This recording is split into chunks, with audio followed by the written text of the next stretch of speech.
Summer break has a way of going sideways. You either drift through the first month barely remembering what day it is, or the moment you spot the back to school aisle in the store, you are panic prepping, which ruins the rest of your break. Either way you start the new school year already depleted. This month in the club, you get the Tired Teacher's Summer Planner, a 5-stage system for designing a summer that actually restores you instead of one that just happens to you. We walk you through closing out the school year for real, figuring out which kind of rest you actually need, and gently prepping for next year without losing the back half of your break to lesson plans. You can try the club for free for 10 days at secondstorywindow.net/trial. This is episode 262 of Teacher Approved. You're listening to Teacher Approved, the podcast helping educators elevate what matters and simplify the rest. I'm Heidi. And I'm Emily. We're the creators behind Second Story Window, where we give research-based and teacher-approved strategies that make teaching less stressful and more effective. You can check out the show notes and resources from each episode at secondstorywindow.net. We're so glad you're tuning in today. Let's get to the show. Hey there, thanks for joining us today. In today's episode, we are talking about what real summer recovery looks like and why crashing on the couch for 2 weeks isn't the same thing as resting. Plus, we've got a teacher-approved tip for thinking ahead to your digital organization for next year. But first, let's start with a Try It Tomorrow, where we share a quick win that you can try right away. Emily, what's our suggestion this week? This week, make a plan for what to say when someone wants to talk about school stuff and you do not. Someone is going to corner you at a barbecue and want to solve their kids' reading struggles, or someone will try to recruit you for the curriculum committee that they're starting up. And in that moment, you will probably feel caught off guard. And you might say yes to things that you don't actually want to do, or get pulled into a long conversation. It takes up an hour and you did not want to do that. So make a plan for how you want to handle it. You could come up with a phrase that you want to say or a plan for how you could change the subject. That would be my go-to, is figure out a way to transition out of that conversation in a way that feels comfortable for you, but also does not end in you committing to something you don't want to do or having a conversation you don't want to have. Yeah, I've noticed this gets really bad at the start of the summer when parents are finally seeing the trouble signs and they want to make it your problem because they know you are connected to a school, even if you don't have anything to do with the grade that their kid is in. You must have all the answers. And then I've also noticed that this concern really plummets later in the summer. When I was a newer, sweeter, kinder teacher, I would 100% make this my problem if someone wanted to talk to me about how their kid was doing or, some plans for the upcoming school year. I would dive all the way in and then they would never follow through. And so I just given up all this time and energy, given all of this mental labor to something that the other person just dropped the ball on. So I find it's not worth it. Yeah, that's the frustration. I think I'd be more willing to give out that time to help someone if they followed through on it. But we both have people in our lives that repeatedly do this at the beginning of every summer when they're panicking. And we know from experience that they're not going to take seriously anything that we suggest. And so it's just something they're doing to ease their anxiety, but they're not going to follow through on it. So yeah, it's just too hard to keep putting labor into that. So now I'm going for much shorter, you should just try this, because I know they're not going to do it. So give them something short and quick and then not devote any more of my time to it. Oh yeah. Don't make this your problem. I got cornered in a bathroom once. So people have no chill. Man. Well, if you like this idea for avoiding awkwardness or mental labor you don't want to do, would you take a second and give us a 5-star rating and review on Apple Podcasts or Spotify? So, how was June treating everyone? A lot of you are out already, but we've got a few stalwarts still in the trenches. So, let's talk about what those early days of break might look like. In last week's episode, we gave you a framework for your first 7 days of summer. Nothing rigid, just a bit of a shape that you could add to each day if you want to. So go back and check out episode 260 if you missed that one. But let's zoom out now and look at the bigger picture of summer recovery. And if you're anything like Emily and me, your summer break usually starts with a well-earned collapse on the couch. But then somehow you're 3 weeks into summer and feeling more tired than you were the day school ended for some reason. I don't understand why it works that way. Well, it happens because it turns out that crashing is not recovering. And most of us have spent years confusing the two. Think about how a hard school year ends, your nervous system is fried. And then when summer finally hits, the natural response is to do absolutely nothing for as long as possible. There's nothing wrong with keeping things low key, especially at the start of summer. Sometimes you really do need to lie horizontal for a while. That isn't the problem. The problem is when lying horizontal becomes the entire recovery strategy. And it's a problem because that is not actually rest, it's collapse. And collapse and rest are not the same thing. People don't burn out from working hard, they burn out from never recovering, which means that recovery is not optional. Yeah, it's not a reward for surviving the year. It's the thing that determines whether you can keep doing this work.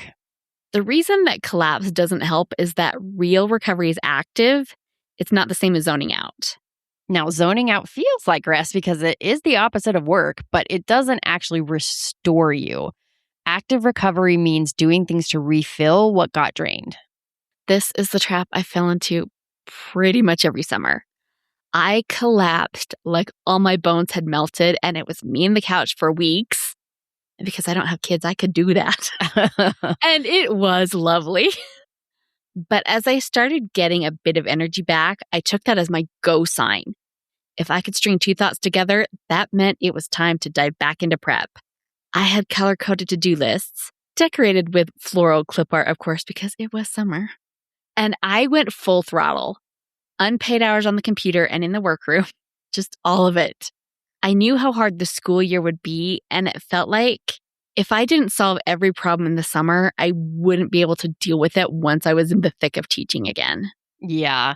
And to be honest, some of the prep was fun. Some personalities like ours enjoy prep. We did enjoy having school projects and getting to work on our classrooms together. That is one of my favorite memories. But it's true that a lot of our prep was driven by panic. Yeah, definitely. And because we didn't have a way to identify which tasks were most valuable, everything felt equally urgent, which is how 2 days before school started, I did have my writing lessons planned for the year, but my desks were still in a heap in the middle of the room. Oh, my stomach is literally not just thinking about it. Oh, Yeah, because we didn't have a system for determining what deserved our energy, and we didn't understand why recovery was needed. We just tried to do it all, which is how we would start the year already drained. if you aren't careful, it's easy to spend your whole break doing summer wrong in two completely different directions. There's the over collapse and the over prep. And if you're an overachiever, maybe you do both. But those two responses have the same underlying issue. There's no framework for what's actually needed, so everything feels equally important or equally optional. You end up reactive instead of intentional.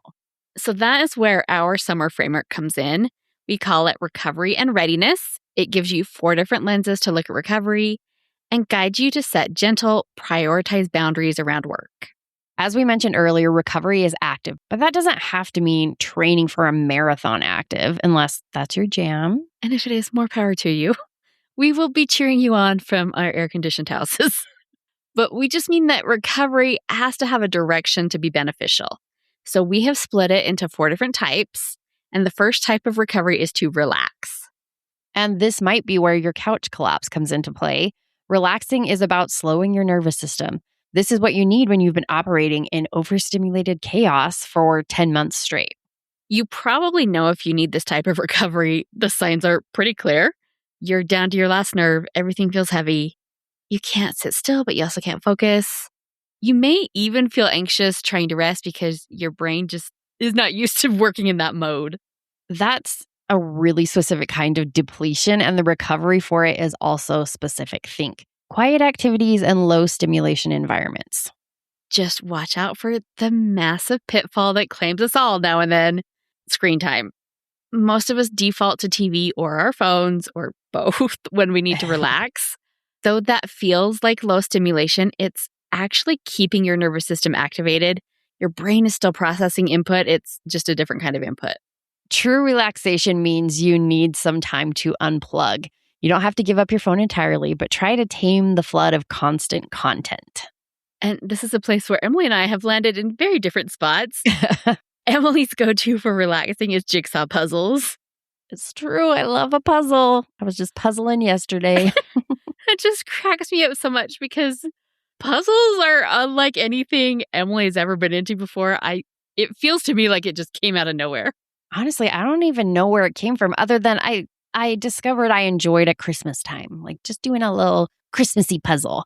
But then I realized I can do these at any time of the year. And I just like having something available to walk by and be like, oh, I'm going to sit down and do this for a little while. And sometimes get really into and break my back, spending hours hunched over a puzzle because you're just so into it. I just like that you're working towards a goal, the finished puzzle. And so you get that satisfaction of having completed something. And it's so easy to relax while you're doing that. So that's when I love to listen to a book or music, or sometimes my kids do it with me and we just talk. Like it is just something that makes me feel like I am checked out from the normal stuff that's occupying my brain. Yeah, that makes sense. A nice way to make your time feel different and more meaningful. I, on the other hand, have a phone problem. I'm not even going to pretend I don't. And when I am tired, I default to scrolling, which is the exact thing we said doesn't work for relax. So I have been trying to find ways around that. And one thing I did that I know I've mentioned here before, but this has been so helpful, is to make a second Instagram account. And I only follow calming content. Things like baking bread videos, calligraphy garden accounts, no news, nothing political or stressful. I don't even want posts that show faces so that when I just want to scroll, I can scroll on that account and it actually does feel like low stimulation. That's so smart. And I've been meaning to do that. Yeah, well, maybe summer's your moment. But, it is still on the phone.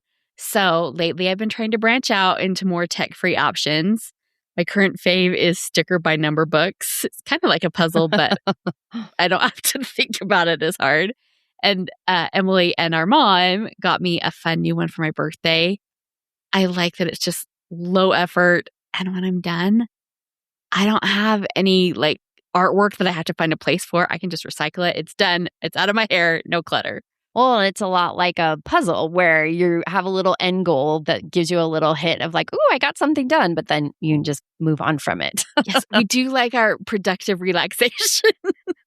Yeah, and something like this really does check every relax box. So the broader point is your version of relax might not look like someone else's. The test isn't whether it looks restful from the outside. The test is whether your nervous system actually settles. After relax, the second R of our summer recovery is refresh. This is about rediscovering the parts of yourself outside of teaching. This is the time to connect with old hobbies, new interests, and spend time with friends that you don't get to see during the school year.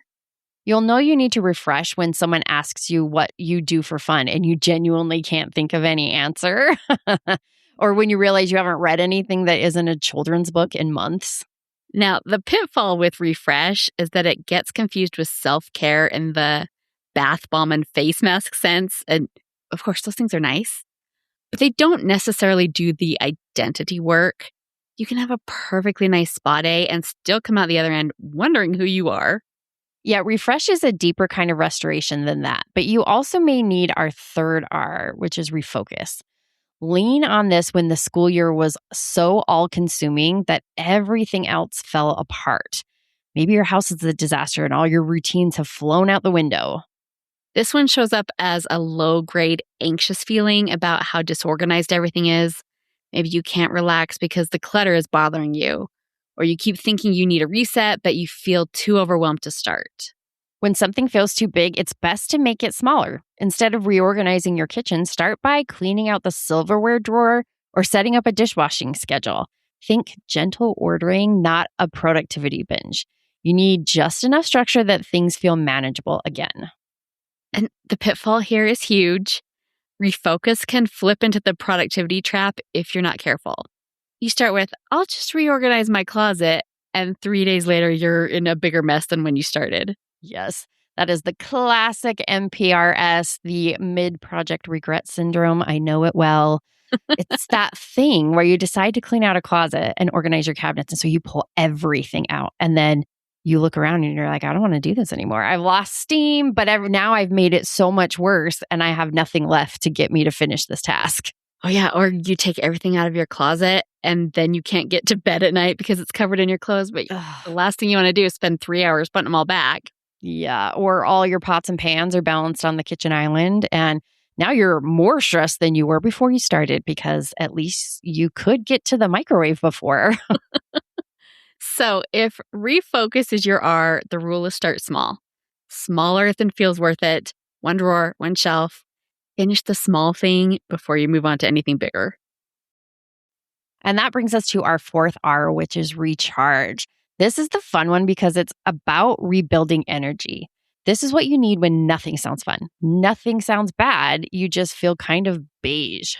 The signs of recharge depletion are sneaky because they don't look like exhaustion. You have time off, but you still don't have any get up and go. Even sleep doesn't seem to help. Maybe you're physically rested, but mentally empty. The recovery for recharge is doing things that bring you alive, which is different for everybody. For some people, that's hiking. For others, it's a really good concert. For some, it's a quiet morning with coffee or a book that's so good you stay up late finishing it.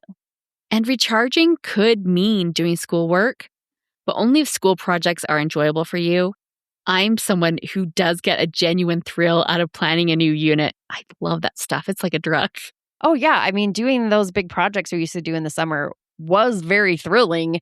I still think there is a place for that in your summer if you get that kind of excitement and thrill and motivation as well. But you do need to be so careful that you don't let that enthusiasm become a fixation. The pitfall here is confusing doing what lights me up with doing all the things. And if you are going to open the door to school tasks, boundaries are so important. Limit yourself to only prepping the things you really enjoy and the things that are absolutely essential. And hopefully those things overlap, but I found that they often don't. That means you need a system for strategizing your back to school readiness so you don't land in burnout before August. And we've got 2 things to help you with that.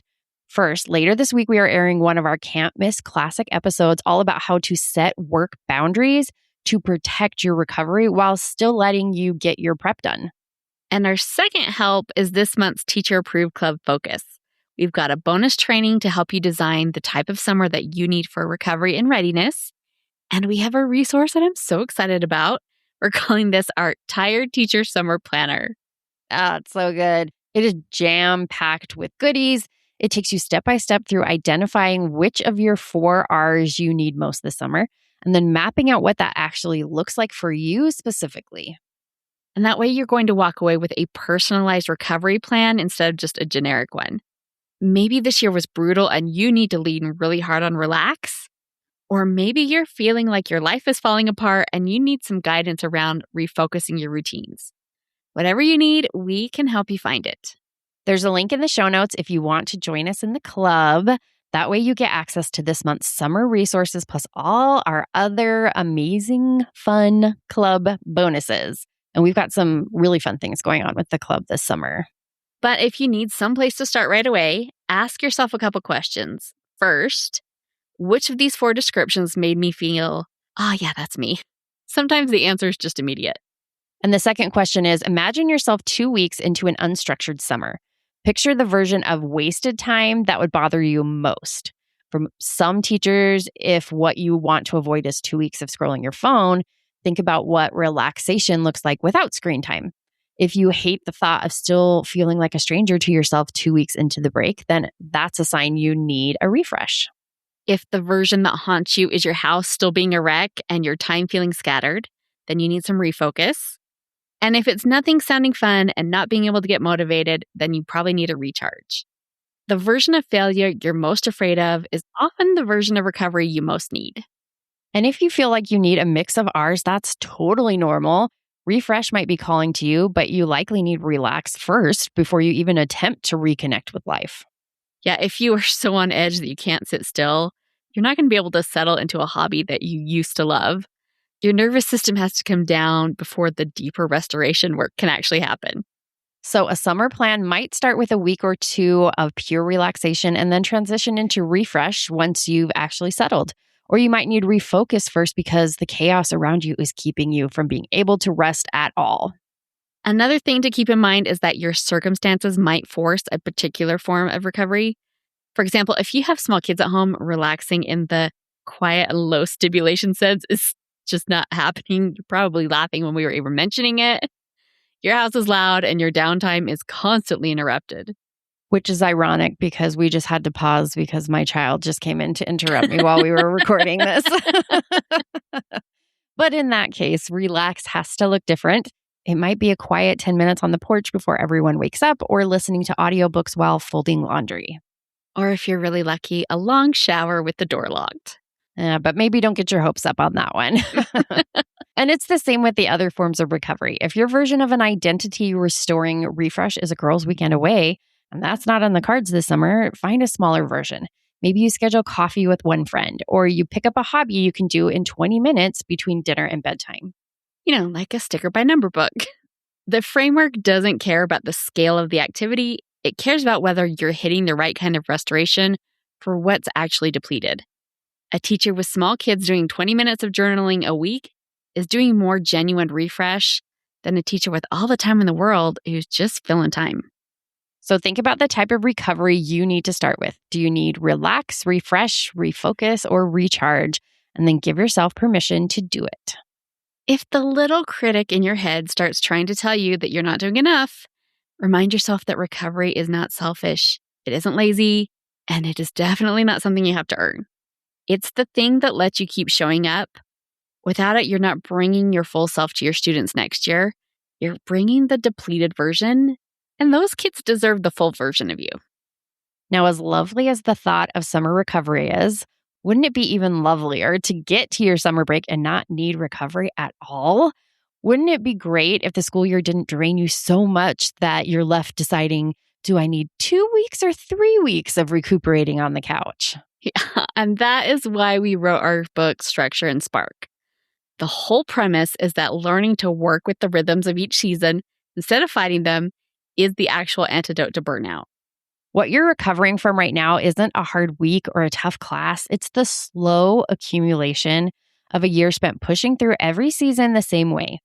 Our hope with this book is to help you not get so burned out next year that you need a long recovery to begin with. Prevention is always easier than remediation. When you can work with the seasons all year, knowing when to add things and when to subtract them, you don't end up in June running on fumes. Structure and Spark is available for pre-order now. The link is in the show notes if you want to take a look and support us with your pre-order. Now for our teacher-approved tip of the week, where we share an actionable tip to help you elevate what matters and simplify the rest. This week's teacher-approved tip is to start thinking about your digital organization for next year. And we are saying start thinking on purpose. This is not an assignment. Don't go into overdrive yet. This is a low-stakes thinking exercise that you can do while you're driving or scrolling your phone. You just need to turn over a few questions in your head. First, what worked well with your digital files this year? Second, what were the headaches? And third, what can you do to prevent those headaches going forward? For some teachers, the answer is a more nested file system, something that moves from term to month to unit to week to lesson. For others, the answer is fewer folders and a better naming convention, or actually using the search function instead of clicking through 10 levels of folders. Like with most parts of teaching, the right answer is really individual. There's no universally best digital organization. There's just the one that works for the way that your brain finds things. But if you find yourself ready to do a small task alongside this thinking, set up the folders now. You don't need to start sorting files into them yet. That can wait. Just think how happy future you will be when you can find the writing unit that you taught last September on the first try. That is the version of you we're trying to set up. To wrap up the show, we're sharing what we're giving extra credit to this week. Emily, what gets your extra credit? I'm giving extra credit to a cross-legged chair. Okay, so my daughters needed office chairs to go with their desks, and they wanted something comfy. And I discovered this cross-legged chair, which is basically, It's just super wide, so you can sit crisscross applesauce. I was in thinking the chair. the chair had crossed No, legs. the chair's legs are just normal.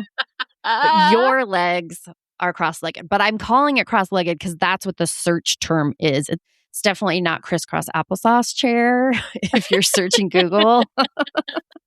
So I will put a link to this in the show notes. But I would have loved a chair like this when I was a teenager. It's just comfy and wide, and it looks cute in their rooms. So I will put a link in the show notes. Yeah, seems perfect. What are you giving extra credit to? Okay, well, my extra credit goes to a random storage box that I found on Amazon.